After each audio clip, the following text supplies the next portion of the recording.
Hey guys, this is Jules. I want to show you guys how to make a faux ruler for an embellishments. I have this, which well, let me just show you this real quick, and then I'll show you the stamp set that I used. This is my faux ruler. This is obviously it's not a real ruler, otherwise it wouldn't be faux. I think my lighting is off a tiny bit. Hang on. Okay. So I have, it's kind of grungy, looks a little bit old, it's distressed, painted, and I have them also in pieces. What I just did is, I just cut them up, and you can use them in just layouts or a card, or so you can use them in pieces, you can use them in inches, but I like the fact that the numbers are showing here. 1, 2, 3, 4, 5, 6. So, okay. I wanted to go for the distressed look, and I want them to look like they were just old rulers from back in the day. And you can do these in colors too, whichever ones, like that old yellowish color. I would stick with the white just because I like the old creamy color. So that is that there. I'm going to show you how to do this hopefully in the next few minutes. And the stamp set that I use, here's the stamp here, but the stamp set that I use is Paper Girl by the Girls Papery. And well, it's called Paper Girl, I guess is the name of the stamp. And these are the images that are on there, and you can see them a lot better here. And they're just really pretty stamps. They have a lot of little different things here. And a friend of mine, Miss Carlene, who is Pink Scrapper 99, has a boutique, and you guys can go to her YouTube channel, and she has a lot of cool projects. She is someone that has a blog store, and kind of like I do, but she has products like I have, like handmade type stuff, and just odds and ends and things, and that I sell on my blog. And she sells like product items like this. So, and I think I remember seeing this on her boutique, on her blog boutique. So you guys should check her out, 'cause she's got a lot of cool stuff. So there's that. So the Girls Papery by Margie, and it's called Paper Girl. And it's got the cool dress form, the ruler, very cool stuff on there. This here. So what you want to do first is I am using chipboard, medium weight chipboard. Let me move this aside because you don't need to look at this anymore. So I'm using medium weight chipboard, and I'm cutting them in strips where they are just a tad longer than the actual stamp, so that you can fit the ruler on there.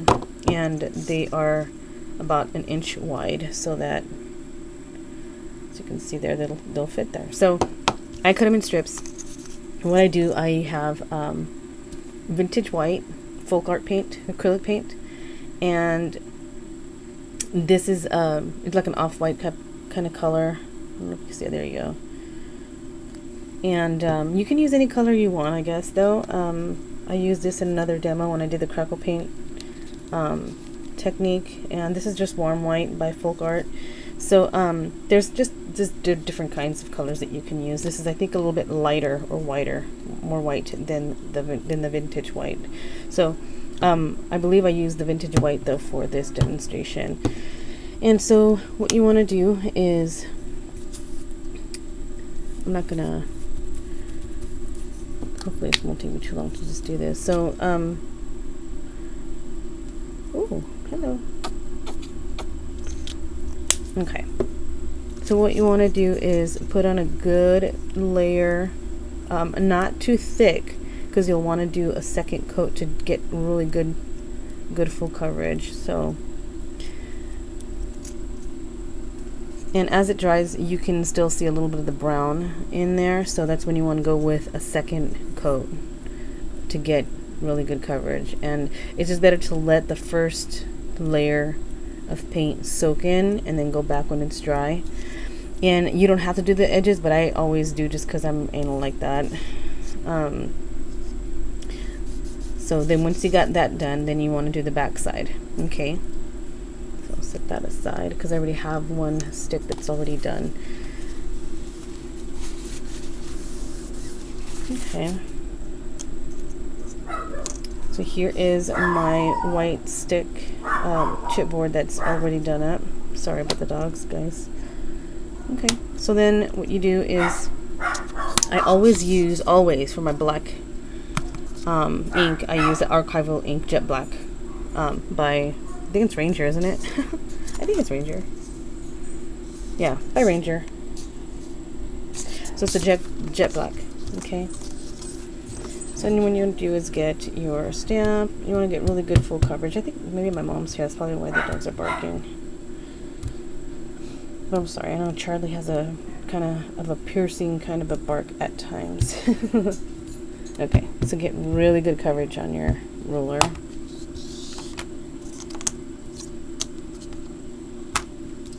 Okay.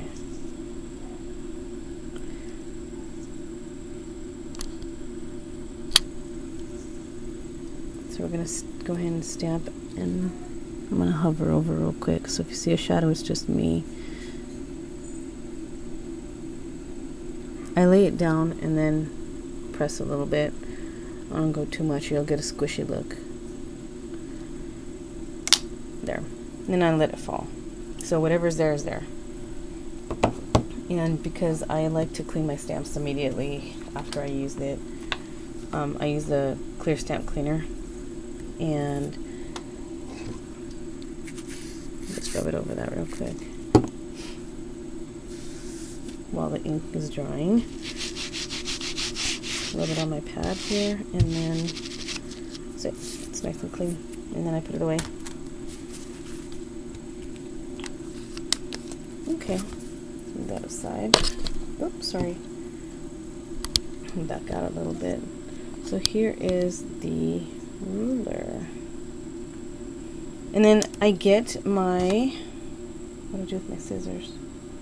Oh, my Tim Holtz scissors. Leave such a really good cut, and then I just cut it to just to the edge and leave a little bit of a border of the white. Let's see if I can show you that. And then I leave about that much of a border on the top and all the way around the entire ruler.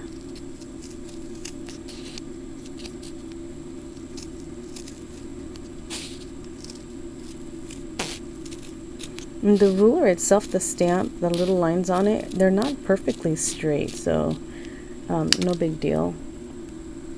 Just, I mean, it's not a perfect, they're not all perfect lined. It's okay. A lot of imperfections is what gives character to a lot of things, actually. So, oops, I'm getting a little closer. Let me try and pull away.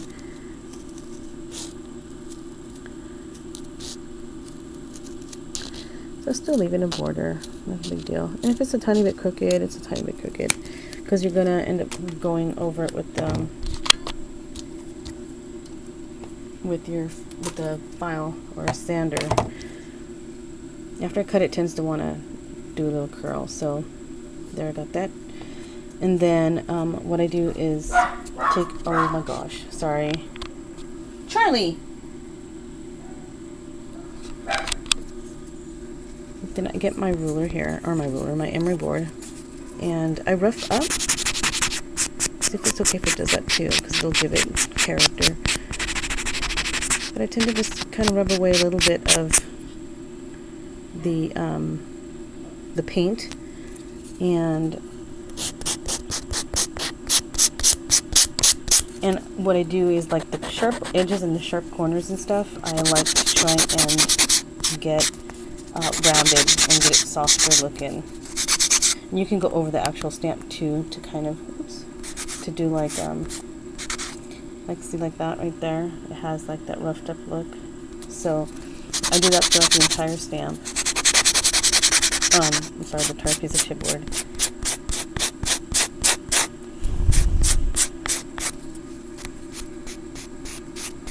For time's sake now, I'm getting kind of close to the end of my video. So once you do that all the way around, you do that on the back side too, because you want to give that look of it being used and worn and handled a lot. So I'm going at an angle like this way instead of this way, because that'll just leave it more of a flatter edge. So I go this way here at an angle, and so what it'll do is leave, well, it'll take off the scissor marks, but what it'll do is give that kind of a rough look right here. That's just powder or flyaways. And you can do it even deeper if you want to. I'm gonna try and see if I can get a little bit out there, more onto the it's just like the paint is really starting to come off now because it's been used so much. That's the look that I like to go for. So if that's what you like, that's what you can do. Okay. And so some of the lines, like the borders of the lines here, see, it's kind of I'm filing some of it away because of the distressed look that I like, that I want. Okay. And then, sorry, my hands are like really dusty. What I like to do is I like the frayed burlap because it has a dirt look, dirt color, that brownish color. So I like to use it a lot. So what you just do is rub on your edges here, and it does dirty it up. It gets it pretty dark there, and I do rub a little bit on the edges this way because I want it to give like that, also that worn, used look and the color of wood. Okay.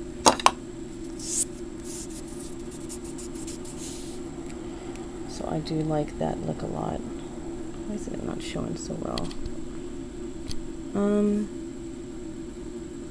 Let me do a macro.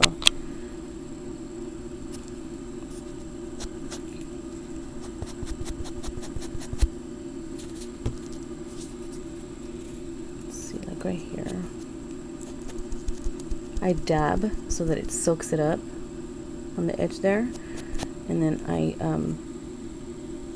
go this way to get it on the edge of where the paint is. So then I like kind of rub it a little bit, rubbing it into me. See how it does that?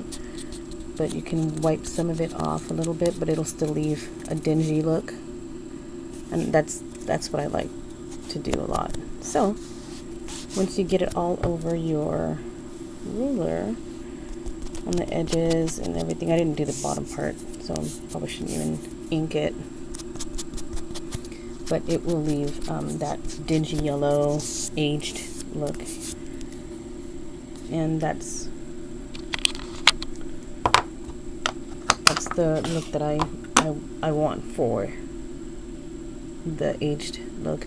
And with the steampunk debutante paper that's out now, it has such a great like vintage look and back in the day look. So I really love how it I don't know, I think it would look really good on lid, and I'm starting to work on something now because I just got the paper, but I am going to be using this in my project, so you guys will see it in there. So that's where I got this look, which is my finished product or embellishment. And you can use them in pieces and stuff. So there you guys go. Just wanted to share that with you guys. I hope it helped, and you guys can make something like that too. So I'd love to see it. You guys, I'll talk to you guys later. Jules signing out. Bye guys.